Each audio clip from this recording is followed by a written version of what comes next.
Hello दोस्तों, आज मैं एक टॉपिक डिस्कस करने जा रहा हूँ जिसका नाम है uranium as a fuel and atomic bomb. देखिए, यूरेनियम एक रेडियो एक्टिव एलिमेंट है जो हमारे periodic table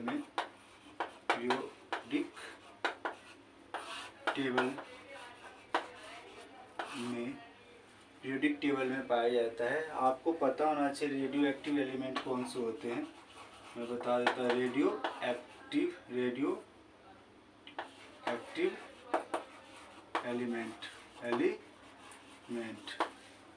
for example hydrogen 1, इसके बाद हीलियम 2 डॉट के यहाँ तक एक्स एलिमेंट होगा जहाँ पे 83, और इसके बाद जितने भी एलिमेंट होगा जिसमें से यूरेनियम भी आएगा 92, यूरेनियम एटॉमिक नंबर 92। इधर वाले सारे एटम्स होते हैं मोस्टली ये स्टेबल होते हैं, और इधर वाले मोस्टली ही रेडियो एक्टिव होते हैं।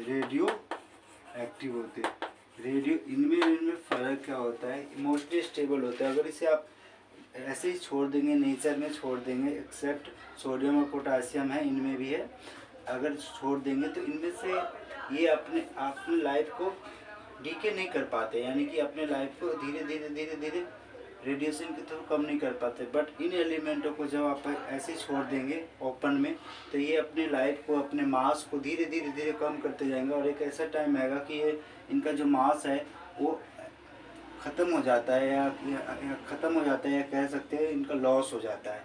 उन्हीं में से एक है यूरेनियम एक very important radio active element है जिसका मल्टीपल यूज है, और इसके 2 यूजेज है। पहला यूज है to make electricity and second use है एटॉमिक बॉम्ब। देखते हैं इसका कैसे यूज किया जाता है।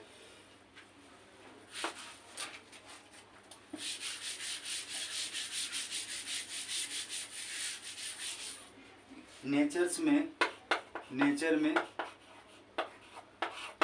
यूरेनियम के 6 आइसोटॉप्स पाए जाते हैं। 6 आइसोटॉप्स पाए जाते हैं।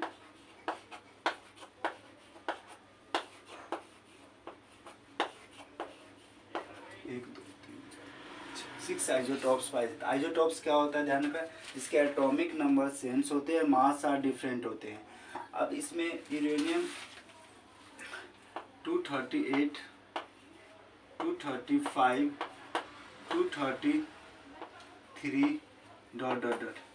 अब यहाँ पे इसकी जो परसेंटेज देखेंगे ना, वो हमारे पास हो जाएगा 99.28%। यानी कि अर्थ में हमारे पास जो यूरेनियम नेचर में पाया जाता है सबसे ज़्यादा कौन सा होता है? यूरेनियम 92, 238, और यूरेनियम 235 होता है 0.72 के आसपास, और ये वाला जो होता है 0.00045 के आसपास होता है। इसके बाद ये नेग्लिजिबल होता है, इसलिए इनका यूज हम नहीं करते। पर हमारे फ्यूल में जो काम आता है वो ये होता है। इसके लिए एक टेक्नोलॉजी है, जिस टेक्नोलॉजी को यूज करके इस यूरेनियम का हम यूज करते हैं इलेक्ट्रिसिटी बनाने के लिए और एटॉमिक बम बनाने के लिए। उसका क्या यूज है हम ज़रा देखते हैं। इसको हम उठा लेते हैं।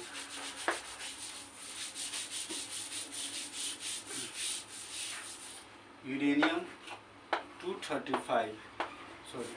92, 235। इसको अगर इस यूरेनियम को 2 तरीके से, इसका इनरिचमेंट मतलब एक टेक्नोलॉजी है जिस टेक्नोलॉजी के थ्रू अगर इसको इनरिचमेंट करके या इसे एक्टिवेट करके इसको 3% कर दिया जाए। कितना लिया जाए? 3%। इसका इनरिचमेंट कितने % कर दिया जाए? 3% कर दिया जाए, तो इससे हम इलेक्ट्रिसिटी प्रोड्यूस कर सकते हैं, इलेक्ट्रिसिटी। और अगर इसका इनरिचमेंट करके बेटा 90 अबव कर दिया जाए, तो इसका यूज किया जाता है एटॉमिक बम बनाने के लिए किया जाता है। ये मेजर डिफरेंस है इन दो इस चीज़ में। अब ये इतना आसान टेक्नोलॉजी नहीं इनरिचमेंट करना है, this is a very tough technology और इसके लिए required lot of science research and development. और पूरे वर्ल्ड में मेरे ख्याल से 10 या 12 कंट्रियों के पास ये टेक्नोलॉजी है, उनमें से एक इंडिया भी आता है, ठीक है, जिसके थ्रू हम इलेक्ट्रिसिटी भी यूरेनियम से बना सकते हैं और उससे एटॉमिक बम भी बना सकते हैं, और ये दोनों काम हम कर चुके हैं। ये है uranium as a fuel, uranium as a fuel. अब इसको हम बोलते हैं यूरेनियम एज अ फ्यूल और इसको बोलते हैं uranium as a atomic bomb. अब हमारे देश में न्यूक्लियर प्रोग्राम 3 स्टेज पर रखा गया है। अब उसकी बात हम नेक्स्ट क्लास में करेंगे, अगले चैप्टर में करेंगे। अब हमारे देश में जो एक चीज़ और, यूरेनियम की जो डिस्कवरी की थी, सबसे पहले यूरेनियम की डिस्कवरी की गई थी 1783 में। जिस पर्सन ने इसकी डिस्कवरी की थी उस पर्सन का नाम है मार्टिन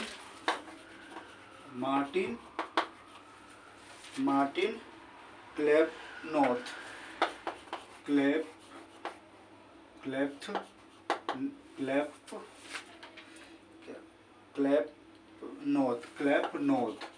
इसकी प्रोनाउंसिएशन हो सकती है मेरे से गलत हो, पर ये फैक्ट है, ठीक है। उसके बाद हमने यूरेनियम के इतने सारे मल्टीपल यूज को देखा, और आज हमारे देश या पूरे वर्ल्ड इसी चीज़ के पीछे भाग रहा है।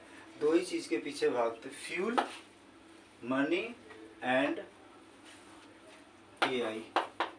ये 3 इम्पोर्टेंट टूल्स है इस यूनिवर्स में, इस अर्थ पे, जिसके पीछे पूरा वर्ल्ड रेस में लगा हुआ है। फ्यूल है, AI है, और हमारे पास थर्ड है, हमारे पास फ्यूल, AI एंड डॉलर। ये सारी चीज़ें हम उस पर नहीं जाते हैं, हमारा काम ये था, ठीक है। आई होप आपको ये समझ में आया होगा।